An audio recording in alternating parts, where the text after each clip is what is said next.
Okay, ang pangalawa po, ating masasabihan ang mga nangungkot ng Maynila na nandito inaruga tayo lahat. Sa kanya ating Vice Mayor, Vice Mayor, Yun, Isko, Moreno.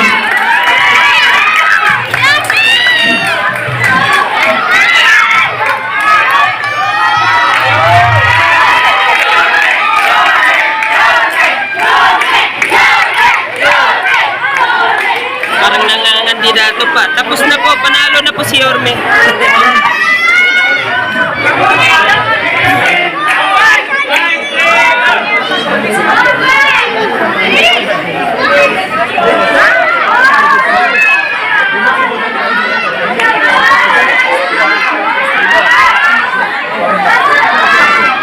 Araw na to, kasama po natin ano man pong sitwasyon na meron tayo. Kasama po natin sa lahat ng pagkakataon. Yorme Isko Moreno, Dumagusa.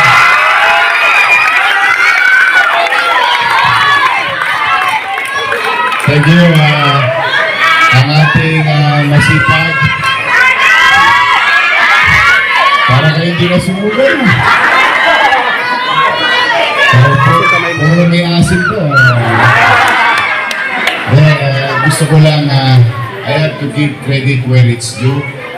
Since Lunes, maga, sa gabi, mga bata, bawal na kayo ng alas 10, ha? Sok pa na sa oblo.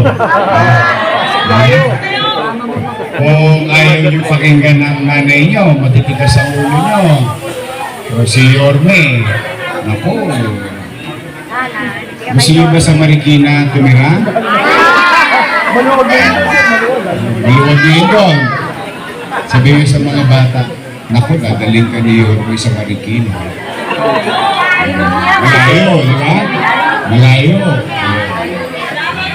Hindi, mga bata nanandi dito. Mga minor de edad. Alas 10, uwi na sa bahay. Matulog na maga. Sinong gustong tumangkad?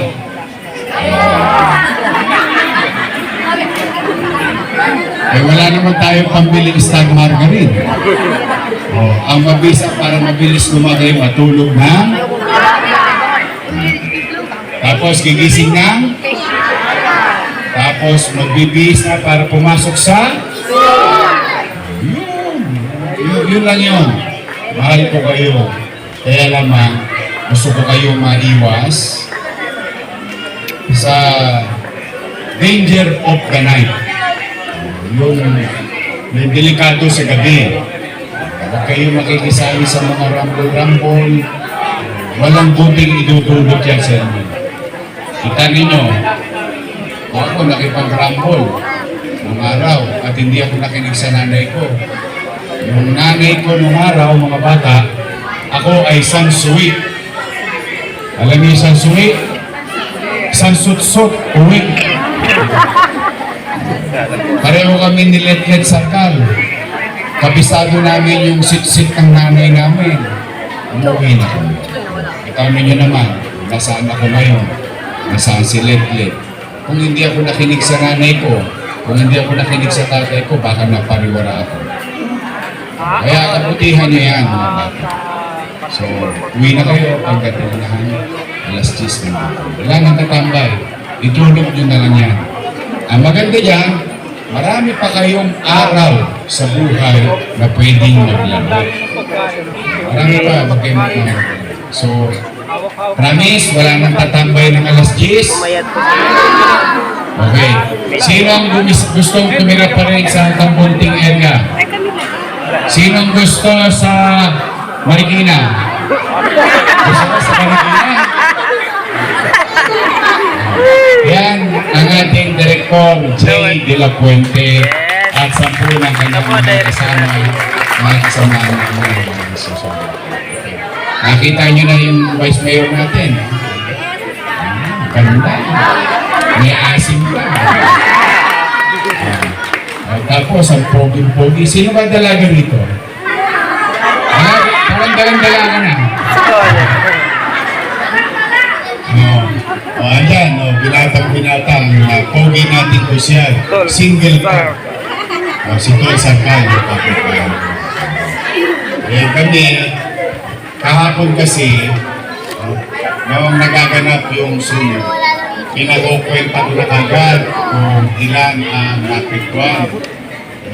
Biyernes kapon, hindi naman natapos ang alas 5 agad. Siyempre, marami pang naliligaw. Maraming salamat sa mga barangay chairman nyo, kagawat nyo, Tano, XO, na tumulong sa atin. Nagsarado ang kaban. Sarado ang kaban. Siyempre. Ngayon, nagpunta ako dito to assure you, kasi ngayon, tapos na yata yung ang tawag dito, family card. Hawakan niyo yan. Lunes na Lunes, babalik ako dito. Pagbuka ng kaha, kahit walang laman yun,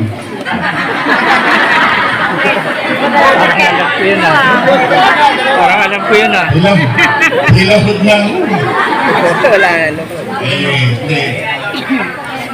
Ayoko i-pain kayo. Ayoko kayong ma-pain. Pinagkatiwalaan ninyo ako, ang paniwala ninyo, gagawin ko lahat ng magagawa ko. Yun ba yung ginawa ninyo, di ba?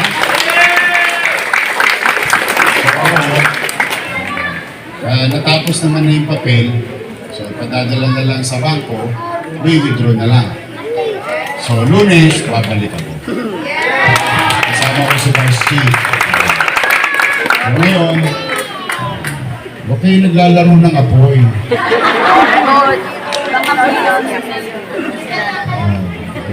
Biro lang. Malungkot talaga ang masunod. Pero sa maliit namin katarana, basta kami, huwag titigil. Wala pa akong loob ko na matino simula ng Lunes. Pinagpapasalamat ko naman sa mga barangay official.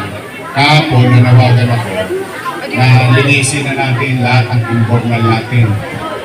Kasi babaha pa rin sa Maynila. Babaha pa rin. Pero ang gusto kong baha, yung pagtapos ng ulan, humuhupa na. Para mangyari yun, kailangan walang laman ang drainage natin ay solid materials. Kaya problema, tumambak ang basura sa Maynila, noong nagbaha, tuloy sa loob, nasaan yung basura? Nasa loob. Kaya naman, kailangan kong ipalinis. At sinabi ko sa direktiba ko, linggo-linggo. Linggo-linggo. Linisin ang imbornal ng Maynila. Hahakutin ko naman yung buhangin. Yun naman ang trabaho ko bilang pamahalaan. Kailangan tayo magtulong-tulong. Ngayon naman, another problem. Gusto ko kayong matanong kasi isa sa komunidad ninyo natampakan ng basura dito sa Boulevard. At saka doon sa dingding ng Chinese cemetery. Tama ba? Tampak ang basura doon. May Little Smoky Mountain doon eh. Kayo mismo tatanungin ko ngayon. May basura ka ba doon? Wala na. Maluwag na. Matalak na. Wala nang amoy. Pag dumadaan ka, nalalasakan mo na yung amoy. Dati ilong mo lang tumatama. Ngayon ba? Parang o, malinis na ba? Ayos na? O, wala nang panganib sa kalusugan natin. We are about to finish the garbage crisis. Yes. Bagamat siguro alam niyo na ang istorya, no? Na hindi nababayaran yung dati at yung kinuha nila. Parehong hindi nabudol. Ano tawag dyan sa atin? Nasuba. Pero, hindi yan. Bumoto na kayo ng bagong mayor. Ang hinahanap nyo, solusyon. Hindi pagtuturo. Yeah? O kaya naman, bukod sa problema nyo sa sulok, ay gusto ko masabi sa inyo, I think 80% ng crisis natin na-resolve na ng 4 na araw. Tama yan. Blooming wala na rin yung Smoky Mountain doon. Nakakamali na kayo lately, di ba? Maaliwalas na. O, yung Blooming garanti ako sa inyo. Simula dito sa Chinese Cemetery, hanggang doon sa Avenida, non-negotiable. Ibabalik yan sa taong bayan. Sa inyo yan. O, gusto magtinda ng ating mga naghahanap buhay. O, doon sila sa Gately. Bandang Nangka, bandang Wakali. Tuloy pa rin ang hanap buhay nila. Pero, kailangan nakabuka ang kalsada. Kasi ang tao dadaan. Ang tao gusto maaliwalas. Ibig sabihin, pwede tayong makapamuhay nang hindi tayo nakakaapak ng paa ng may paa. Tama ba? Mabuhay sila, mabuhay tayo. Panatag, maayos, may gobyerno na sa Maynila. Ngayon naman, para sa bukas, para sa Lunes, sa Martes, sa susunod na linggo, sa susunod na buwan, babalik na ang normal collection ng basura. Anong ibig sabihin? Babalik na ulit sa looban ang truck, papasok sa oras na nakasanayan natin, ilalabas natin ang basura sa oras na nakasanayan natin dahil may garantiya na ang pamahalang lungsod ng Maynila na may bago ng kolektor sa ating lungsod na masinop at mainam. Okay ba sa inyo? Yes. Ngayon ha, ako naman ang hihingi. Kanina, puro ako bigay. O, ganun naman ang gobyerno eh. Pero ang tao, gusto ko rin matuto na may binibigay siya. May binibigay siya. Kanino? Sa pamahalaan bilang mamamayan. Sa mamamayan bilang kapwa mamamayan. Kumbaga, meron din tayong responsibility. Pwede ba makisuyo? O huwag niyo ilalabas ang basura ninyo pag hindi pa dumarating ang truck. Tama. Pwede ba? Tama. Bilang. Pero sisiguraduhin ko, ang obligasyon ko, hindi aabot ng 3 araw, wala pang truck. Eh lahat ng pinagpispisan mo. At saka yung galutin mo ako. Siyempre, mangangamoy sa loob ng bahay yun. Eh ako, tandaan ninyo, galing din ako sa wala. Kung ang tambak ng basura nasa loob ng bahay, ang choice ng tao, it's either mamahaw ang loob ng bahay niya o mamahaw ang kalsada. Ano gagawin ng tao? Kalsada. Tama ba? Eh sino may kasalanan? Tao ba? Hindi. Gobyerno. Kaya ang garanti ako, hindi lalabas nang hindi pa dumarating ang truck. Pag hindi dumating ang truck, 2 araw na ilabas nyo, may kasalanan na ako. Hindi na kayo ang masisisi. So, ibig sabihin, nagdidisiplina kami bilang gobyerno sa sarili namin, nagdidisiplina din ang tao. Pwede ba yun? Yes. Then, aaliwalas ang ating yun ang bottom line. So, Lunes, magkikita-kita tayo. Ngayon, puro chicha muna. Meron lang inanda. Lalo, kala ko pati ito, nanay mo. May inanda naman ang ating social welfare, ang inyong city government. Basta may chicha dito, walang magugutom. Ito di kayo may uwi. Pero Lunes, first things first, nagro kayong pera, babalik ako rito. Bawat isa sa inyo na nasunugan, tatanggap ng 15,000 pesos.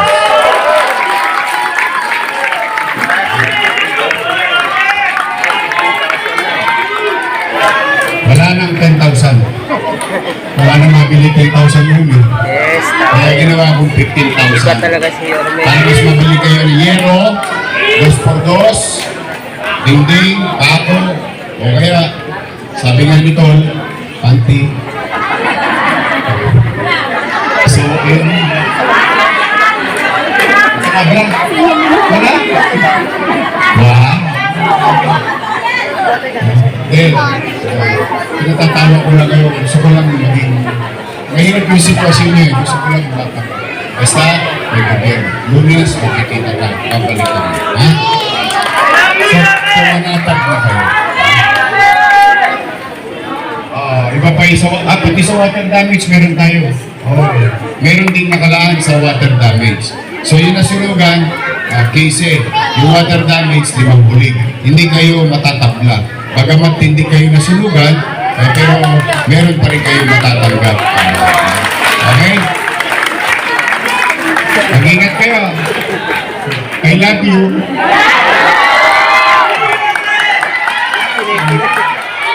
Yung mga lolo't lola ko, taas ka kamay mga senior. Yan ang spoiled sa akin. Malaki na utang sa inyo ng Maynila, no? Malaki na. 3 bulig na, no? Hindi, babaguhin ko yun. Ibabalik ko yun sa tama. Ibabalik ko yun sa tama. Yun ang makatwiran. Ngayon, yung 3 bulig naman, na utang sa inyo, ng Maynila, okay, mag-alala. Aataguhin ko yun. Bubumbayin ko yun. Okay, mag-alala. Kikilalanin ko yun. Yung nauna. Yung pasulong, itatama ko, pero ibabalik ko yung dati kong polisiya. Butante, hindi, may sakit o wala, basta residente ng Maynila at senior citizen, may allowance. Okay? Wala nang maapid. Wala nang maiiwan. Tapos, mangyari, no? Yung cake, babalik na. O yung gatas, o nahanap ako ng pera. Yung pamasko ninyo. O tapos huwag kayo mag-aalala. Medyo, basta, pag hindi mo naman nakuha, hindi mo nakuha ngayon, okay, mag-alala, nangako na ako sa inyo, di ba? Maglulubi-lubi tayo. Sabihin, hindi mo nakuha ng dinero hanggang Nobyembre, pagdating ng Disyembre, magka 6 na bulig. Tama ba? So, ibig sabihin, hindi na kailangan magkaranta ni nanay. Minsan may sakit, papangon. Ipipilitin kasi natatakot, baka mapurpik. Tama ba? Ngayon wala. Steady na kayo. Mahal na mahal ko kayo. Kailangan nyo lang unawain ang gobyerno at ipasabi nyo na rin sa kapwa senior citizen natin na hindi pwede yung 1,000. Talagang talagang tayo. Ang susunod kong i-resolve, maswerte nandito ko sabihin, sa Lunes, Martes, Miyerkules, so nire-resolve ako yung basura, meron ako isang i-resolve, prioridad ko. Maghanap ako ng tsape, ng pera. Maghanap ako ng resources, o kung kinakailangan gawa ko ng paraan, lahat gagawin ko. Gusto ko, by next week, may gamot na sa 6 na ospital. Gusto ko, by Friday, may gamot na sa health center. So, ang pangako ko sa sarili ko, hindi ko pangako sa inyo, pangako ko sa sarili ko, no ginawa ng Diyos, Lunes, Martes, Miyerkules, makagawa ako ng paraan na maibalik na ulit ang normal supply ng gamot sa ating public hospital. Ipilitin ko, abangan ninyo yung Facebook ko, doon ako mag-a-announce. Para pagka nailagad na, hindi naman mapagod ang oras mo, ipinagbabakasakali nyo kung may laman o wala, sasabihin ko, o ibinaba na yung gamot, i-supply na health center, o tirahin nyo na. Yun ang abangan ninyo. Yun ang abangan ninyo by the end of the week. Kasi yun ang susunod kong result rin. So, basura, tao, gamot, tao, lahat ng kapakinabangan na serbisyo para sa tao, yun muna uunahin ko. Ha? So, abangan nyo yan. So, really, mag-iingat kayo. Tatagal ninyo ang lockdown. Nakakaraos din tayo. Pero kailangan ko ng tulong nyo. Kailangan ko rin ng pusang disiplina. Because together, we can make Manila great. Ingat kayo. I love you. Pagpalang wala ng phone kay Kapal. Manila! Good first! God first. Thank you.